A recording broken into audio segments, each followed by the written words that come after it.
Hoy la Sagrada Escritura nos presenta un texto muy hermoso en el libro de Nehemías, en ese capítulo 8, un momento sumamente importante en el proceso de la reconstrucción. Pero esa reconstrucción ¿de qué? Primero que todo, de esa relación entre Dios y el pueblo. No olvidemos que en ese contexto del pueblo de Israel hubo una crisis muy fuerte cuando fueron deportados, un momento de crisis durísimo. Y ver arder el templo, ver la ciudad en ruinas, era una situación muy dura. Y no olvidemos que en ese contexto, ya estando el rey Darío, estando el rey David, el rey Ciro, rey de Persia, el rey Darío, que es su hijo, Dios envía un mensaje al pueblo de Israel, que suban. Ciro, rey de Persia, es el primero que pide a todos, después de ese proceso durísimo de ser deportados a Babilonia, les pide que suban a Jerusalén a reconstruir el templo, que suban a reconstruir el templo. Y es un momento fuerte porque muchos de ellos no querían. Y vemos al profeta Ageo dando ánimo. Dice, Dios suscita al profeta Ageo y le dice lo siguiente: di a Zorobabel, hijo de Sealtiel, gobernador de Judá, a Josué, hijo de Josadac, sumo sacerdote, y al resto de la gente: ¿quién de entre ustedes queda de los que vieron ese templo en su primitivo esplendor? Y el que ven ahora, ¿no les parece que no vale nada? Ánimo pues, Zorobabel, oráculo del Señor.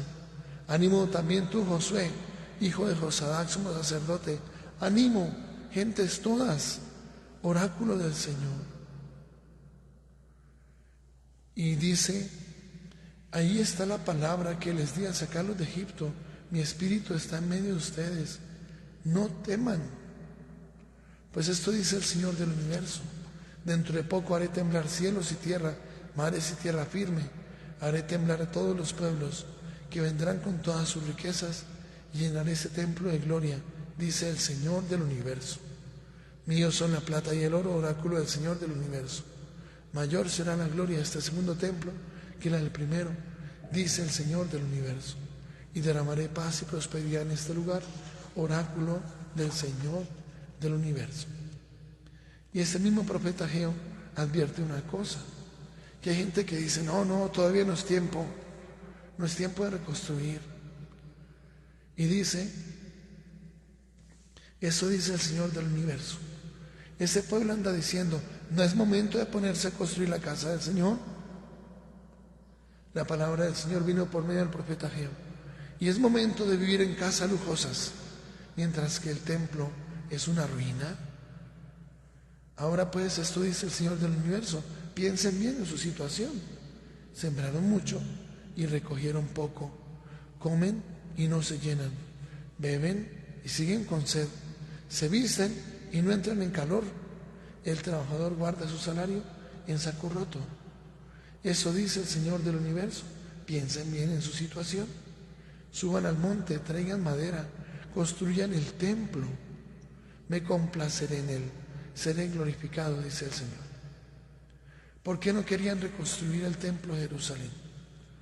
Porque lo que había que reconstruir primero era la relación con Dios, porque estaban peleando con Dios. Es que lo de Babilonia fue muy fuerte. No olvidemos que ante ese rey que mostró todos los tesoros que tenía en el templo, todos los tesoros que había, se los mostró a la gente que venía de Babilonia. Y fue una imprudencia, porque los que venían de Babilonia vieron un tesoro grandísimo, y el rey, creo que es Josías, no recuerdo, les mostró todo. Y es cuando el profeta le dice, llegará el momento en que no quedará nada de todo lo que mostraste, va a ser llevado a Babilonia. Claro, pues los babilonios, cuando reconocieron ese tesoro, pues llegaron por él.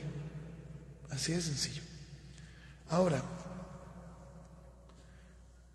no olvidemos que el profeta Jeremías les había advertido. El profeta Jeremías estuvo presente en ese momento de la deportación a Babilonia. Les advirtió, ¿y qué hicieron? En vez de escucharlo y cambiar, convertirse, ¿no? La cogieron fue contra Jeremías, que porque había profetizado contra el templo y contra la ciudad de Jerusalén. Y lo cogieron y lo metieron allá entre un aljibe que se estaba secando y el barro le llegó hasta el cuello. Pero no hubo un cambio, porque lo que les decía Jeremías era que cambiaran, que renunciaran al pecado. No lo hicieron.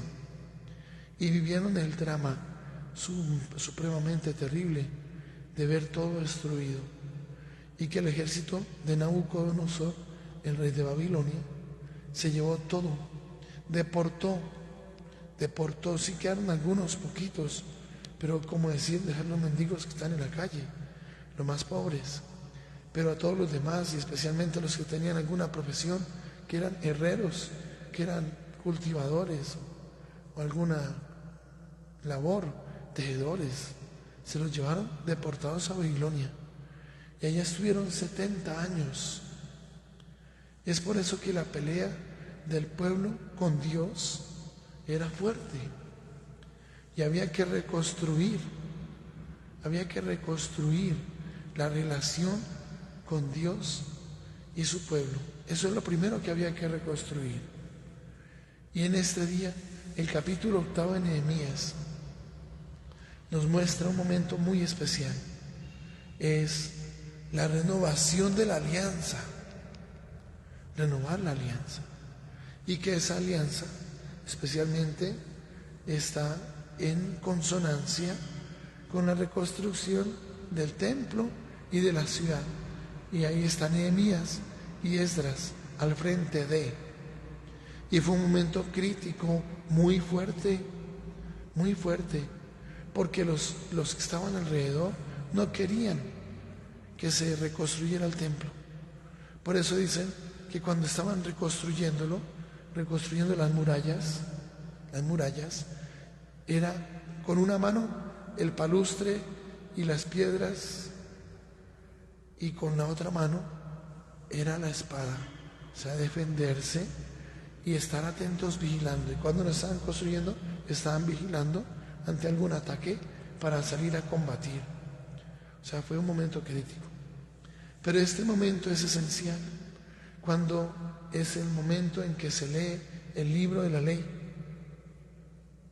Porque había ignorancia, eso es lo primero que estamos viendo. Había ignorancia de los mandamientos de Dios y por eso no los estaban cumpliendo. Más aún, cuando se llegó ese día, desde muy temprano, estaban todos escuchando la lectura del libro de la ley. Desde la mañana hasta el mediodía, todos de pie, escuchando la palabra de Dios. Y los escribas, que son los doctores de la ley, y ahí estaba Esdras, y los levitas iban explicando el sentido del libro de la ley. ¿Y qué pasaba con el pueblo? Comenzaban a llorar, porque se daban cuenta que no estaban cumpliendo los mandamientos de Dios. Y se dan cuenta por qué razón fueron destruidos y casi aniquilados como pueblo, y que tuvieron la tentación de pasarse a la religión de los babilonios. Por eso es la época en que se escribe el libro del Génesis. En esa época se escribe el libro del Génesis, año 586, con la deportación a Babilonia, porque al entrar a Babilonia y durar ya 70 años, se le estaban pegando las costumbres de ellos y claro, sus creencias, sus dioses. Y dentro de esos dioses, pues estaba una diosa, un falso dios, claro, un ídolo, que era una serpiente. O sea, usted entraba a su templo de los babilonios y encontraba una imagen de una serpiente. Y claro, también ahí en el templo había serpientes vivas, chiquitas, en varios sitios había, y las alimentaban, ¿sí? Y creían que eran dioses. Era una de las realidades de Babilonia, junto a otros falsos dioses, ídolos distintos.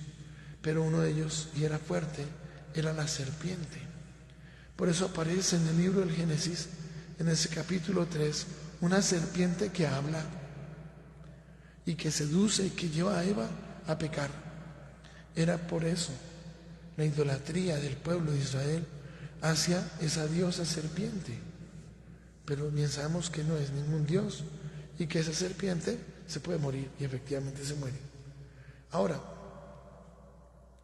en ese contexto, conocer la palabra y empezar el proceso de cumplir la palabra era la base de ese proceso de restauración de la identidad del pueblo, de su ser un pueblo, que era el pueblo de los judíos, de los israelitas, reconstruir nuevamente sus casas, empezar ese proceso de reunificarse como pueblo, reunificarse como pueblo. Entonces, ese momento es sumamente importante y surge una enseñanza para nosotros esencial: conocer la palabra. Igualito que el pueblo de Israel tuvo ese gran comienzo de renovar la alianza, conociendo la palabra, leyéndola, estudiándola entre todos de pie escuchando y con todo el corazón acogiéndola, guardándola en su memoria y en su corazón para iniciar a cumplir esos mandamientos. Pues también es el proceso fundamental en nosotros. Ese es el proceso fundamental en nosotros. Iniciar el proceso de conocer la palabra. Saquémosle tiempito para leer la palabra de Dios todos los días. No dejemos que nos gane la pereza. No dejemos que las redes sociales nos enreden en nuestro caminar hacia Dios y no nos dejen llegar. No, superemos esa tentación. Superemos esa tentación. Saquémosle tiempo para Dios. Pongámonos el reto de leer todos los días la Sagrada Escritura, así sean 10 minutos, 20 minutos. Si pudiera media hora, excelente, excelente.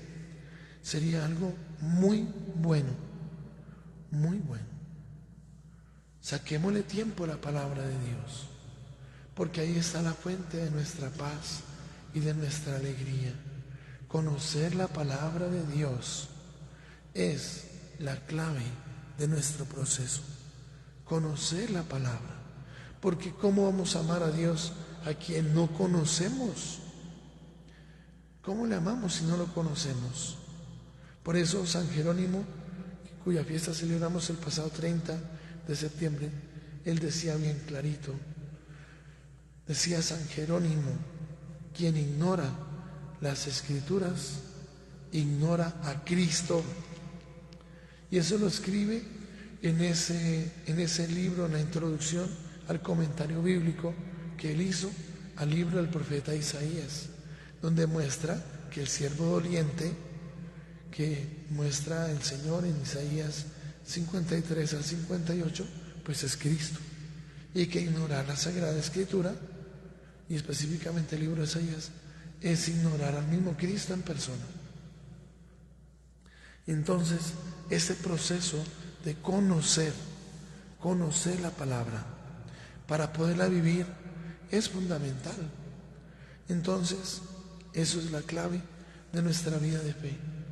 Todos los santos han tenido un gran amor por la Sagrada Escritura, todos, y le han dedicado horas y horas largas.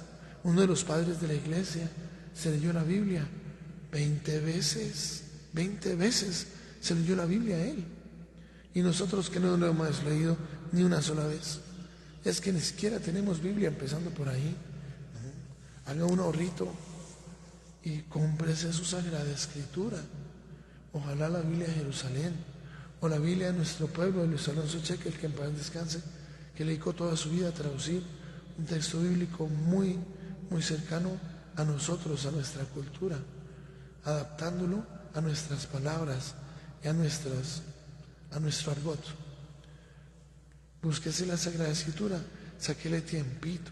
Ahora, junto a la Sagrada Escritura hay que tener otro documento que es esencial: catecismo. El catecismo. Ese catecismo que hace 30 años mandó a hacer su santidad San Juan Pablo II. ¿Y quién estuvo al frente de ese proceso? ¿Quién fue después? Su santidad Benedicto XVI, que en paz descanse, Joseph Ratzinger. Él estuvo al frente especialmente de la Congregación de la Doctrina de la Fe, y en ese contexto se hizo un excelente resumen, pero una cosa muy bien lograda, un excelente resumen de lo que se ha creído, vivido, celebrado y orado. Esas son las 4 partes, 4 capítulos del catecismo. Lo que se ha creído, vivido, celebrado y orado durante 2000 años. O sea, no es algo que nosotros nos estamos inventando, no. Estamos recopilando lo que hace 2000 años se vivió y que se vive todavía hoy de forma intacta. Por ejemplo, creer en la Santísima Eucaristía. Eso es de hace 2000 años. Eso no es de ahorita, que no lo vamos a inventar. Oiga, miren, esto se llama Eucaristía. No, no es una cosa que me voy a inventar yo o algún papa o alguien. No, 2000 años atrás Jesús la inventó. Jesús en persona inventó la Santísima Eucaristía. Jesús en persona. Ahí está que la Eucaristía, cómo se vive, todo, cómo se vivía en los primeros siglos, todo eso está ahí en el catecismo. Explica primero el credo, cada artículo del credo. El credo de los apóstoles explicado. ¿Qué creen los apóstoles? Ahí se explica artículo por artículo. ¿Qué creo en Dios Padre? ¿Quién es Dios Padre? ¿Qué creo en Jesús como Dios? ¿Quién es Jesús? ¿Qué creo en el Espíritu Santo? ¿Quién es el Espíritu Santo? ¿Qué creo en la iglesia? ¿Quién es la iglesia? Porque Cristo es cabeza y el cuerpo somos nosotros. ¿Qué es la iglesia? ¿Cómo se entiende la iglesia? Ahí se explica, con todos los textos bíblicos que son necesarios, todos los textos bíblicos que son necesarios para comprender esas verdades de fe, todos los textos bíblicos. Y ese es un punto sumamente importante, sumamente importante. Ahora, el segundo momento, el segundo capítulo del catecismo es todo lo que se ha vivido, la ley, los mandamientos. O sea, esta parte que el pueblo de Israel hizo hoy, los mandamientos de Dios. Ahí está el segundo capítulo. Tercero, la celebración es la vida sacramental. La vida sacramental. ¿Qué es el bautismo? ¿Qué es la confirmación? ¿Qué es la confesión? ¿Qué es la Eucaristía? Ahí explica paso por paso. Primero, el segundo capítulo es el de los sacramentos. El tercer capítulo es el de los mandamientos. Y el cuarto es el capítulo de la oración. ¿Qué es la oración? ¿Qué clases de oración hay? ¿Sí? Y el Padre Nuestro explica cada artículo del Padre Nuestro. O sea, el catecismo es el otro documento esencial. Porque no olvidemos que hay 2 fuentes de la revelación. Uno es la palabra de Dios que se ha transmitido de forma escrita, lo que está en la Biblia. Y la otra es la palabra de Dios, escucha, es palabra de Dios que se ha transmitido de forma oral. Por ejemplo, cómo se celebraba la Sagrada Eucaristía en el siglo I, siglo II, siglo III, siglo IV. Esa es la otra fuente de la revelación. Y la Iglesia tiene la tarea, el magisterio de la Iglesia, ir al mundo entero, predicar el Evangelio a toda la creación. Hagan los 1000 discípulos, bautizándolos en el nombre del Padre y del Hijo y del Espíritu Santo, y enseñándoles a guardar todo lo que yo les he enseñado. O sea, esa tarea, la misión que tiene la Iglesia de predicar la palabra de Dios, anunciar la palabra de Dios. Eso es fundamental. Y es tarea que todos nosotros también tenemos, predicar la palabra. Ese es el reto grande. Y es el tiempo para pedirle al Señor esa sabiduría fundamental, esencial. La sabiduría para transmitir ese mensaje. Es el mensaje de Dios. Y es lo que conecta aquí con este evangelio, donde envía a los 72 y los envía de 2 en 2 a todos los lugares a donde iban a ir. Y les dice: la mies es abundante, los obreros pocos, rueguen pues al dueño de la mies, de la cosecha, que envíe obreros a su mies, a su cosecha. Pónganse en camino, miren que los envío como corderos en medio de lobos. No lleven bolsa, ni alforja, ni sandalias, no saluden a nadie por el camino. O sea, vamos a lo que vamos, vamos con prisa, no distraídos. Cuando entren en una casa, digan primero: paz a esta casa. Y si hay gente de paz, descansará sobre ellos su paz, si no, volverá a ustedes. O sea, la misión evangelizadora, anunciar la palabra de Dios, es la misión de toda la iglesia. Todos como bautizados, miembros de la iglesia, tenemos la tarea sumamente importante de evangelizar. Todos nosotros somos evangelizadores. No nos callemos, hablemos de Dios, llevemos el mensaje de la paz, hablemos de Dios, porque nosotros no sabemos cuándo nos toca, el día de nuestra muerte puede ser hoy. Hace poco una persona le hizo la corrección a otra. Esa persona a la que corrigieron, pues un hombre casado, separado, y se buscó una mujer casada, separada también. No puede ser. Doble adulterio. Y en ese momento, cuando esta persona le hace la corrección y le dice: esto que está haciendo no está bien, ¿por qué no arregla su vida? Mire que no está bien lo que está haciendo, porque está en adulterio. Si la muerte llega, ¿cómo le va a ir? ¿Saben qué reacción tuvo esta persona? Se puso terriblemente brava, cambiaba de colores, hiperventilaba, le daba una rabia y le dijo: yo no me meto en su vida, no se meta en la mía.